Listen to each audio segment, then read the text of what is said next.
Ele fala assim, é o candidato do Lula.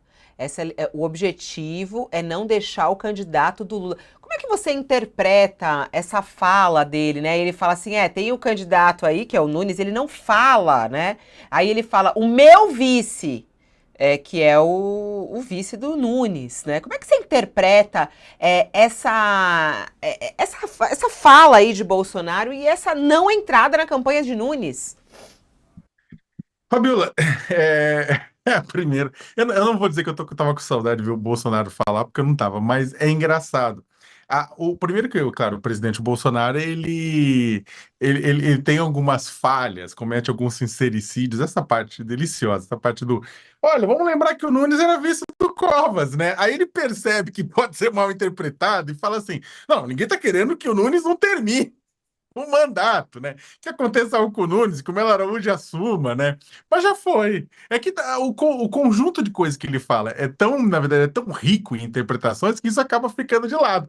Mas ele falou, né? Ele falou, o Nunes era vice, tem um vice nosso agora, né? Aí ele percebe que depois podia ser interpretado, dá aquela corrigida, né? Da mesma forma, também, uma outra parte também que mais pesada, ele falou: olha, o Melo Araújo ele vai em comum acordo com o prefeito encontrar o que fazer por São Paulo ou vai encontrar por conta própria, né? Como assim encontrar por conta própria? O prefeito é o chefe, o vice obedece ao prefeito, né? Então a Milton Mourão Feelings, né? O Bolsonaro percebendo como é que foi a relação com o vice dele, falou: ele vai procurar ou por conta própria procure, mesmo se o Nunes não quiser passar, ele vai dar um jeito, ele vai fazer, ele vai estar lá e vai fazer. Agora, o interessante é o seguinte, o Bolsonaro, ele percebeu uma coisa, o bolsonarismo é maior que o Bolsonaro, né? O bolsonarismo, a extrema-direita, o Bolsonaro teve o mérito de cavalgar a extrema-direita, né? Encontrar, mobilizar, articular, canalizar, dar um sentido, né? Para a extrema-direita que estava desarticulada, né? Então o Bolsonaro teve esse mérito, fez isso, cavalgou a extrema-direita, mas a extrema-direita não pertence a ele. Ele cavalga a extrema-direita, né? Ele toca esse rebanho, né? Mas esse rebanho pode muito bem, em algum momento, se encantar por um outro berrante. Então, o que acontece? Como mostrou que tem feito com o Pablo Marçal, que utiliza um berrante 2.0, né? Não é mais o chifre do gado, agora é no som do celular, da caixinha JBL, né? Então, o que acontece é que ele vai tocando isso. Ele percebeu o Bolsonaro que quando se contrapõe ao Pablo Marçal, que é o cuspido escarrado que o bolsonarismo espera, para apoiar o Nunes, ele pode ficar a ver navios, os próprios seguidores dele podem dar tchau, Jair.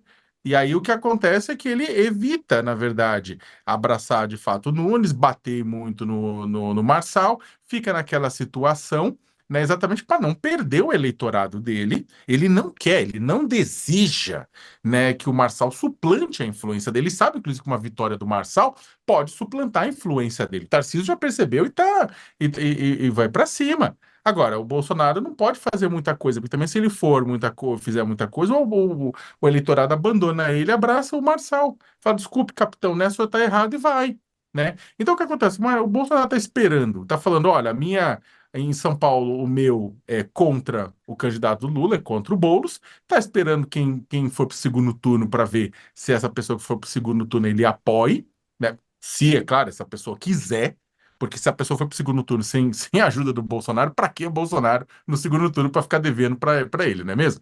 E para terminar, é interessante, porque mas eu acho que essa parte do Coronel Melo Araújo, o Bolsonaro também tenta fazer o seguinte: fala, olha, vocês que não gostam do Nunes, vocês que não gostam do Nunes de jeito nenhum, né? Mas tem o Melo Araújo, tá lá, e mesmo que o Nunes não quiser, ele vai fazer as coisas, né? Ele tá lá, ele é o nosso homem lá, é um homem forte. Do jeito torto do Bolsonaro, também é uma forma de mostrar: olha, você que não gosta do Nunes, tudo bem, mas tem o Melo Araújo lá, né? Então é uma tentativa também de, dentro dessas limitações, desses embargos que o bolsonarismo impôs ao próprio Bolsonaro, ele tentar navegar. Expectativa do Lula participar no sábado, né, Sakamoto, na campanha do Boulos, uma caminhada pela Avenida Paulista. Lula deve ter uma presença forte. A presença de Lula nessa reta final. Qual é a expectativa dentro da campanha do Boulos para a presença do Lula nesse sábado? E há alguma sensação da ausência do Lula na campanha do Boulos, por exemplo, ele não ter feito a live ontem, que tinha também sido marcada e ele foi cancelada por causa do problema no avião do presidente Lula. Há aí uma reclamação da campanha do Lula do Boulos pela ausência do Lula? Eles deixam transparecer claramente que há um desejo, na verdade, né? O próprio Guilherme fala que Guilherme Boulos fala que há o desejo de uma participação mais intensa do presidente Lula, tanto é que ele pegou o avião e foi gravar comercial com o Lula lá em Brasília, né? Não é que o Lula se deslocou para cá, ele foi para lá, né? Gravou o comercial, um comercial que ele fica falando de propostas para o Lula e o Lula fala com você eu vou, tudo isso mais. Então, teve isso. A questão do avião é uma questão de que a própria assessoria do Lula, tudo, o pessoal falou, olha, isso foi impossível, né? Lá, já de lá, o pessoal ligou, falou, não vai rolar, né? Por conta de tudo isso. E aquilo que a gente estava comentando ontem no All News, né? O Lula é uma pessoa que está muito mais cansado, você vê fisicamente mais cansado do que era no mandato um e 2, né? Então ele já tem mais dificuldade, inclusive, de tocar as atividades. Eu concordo com o Josias, né? Nesse ponto não está se avaliando o que o Lula, em cima do que o Lula é, porque ele é presidente da República, tem mais o que fazer, mas das promessas de que ele estaria aqui e ali, mas gerou também muito ciumeira. Então, o pessoal entender, quando o pessoal olha para a esquerda, vê um bloco monolítico. Não é, não. Existe muita ciumeira na campanha do Boulos. Inclusive, tem gente do PT que não pulou de cabeça na campanha do Boulos em São Paulo até hoje.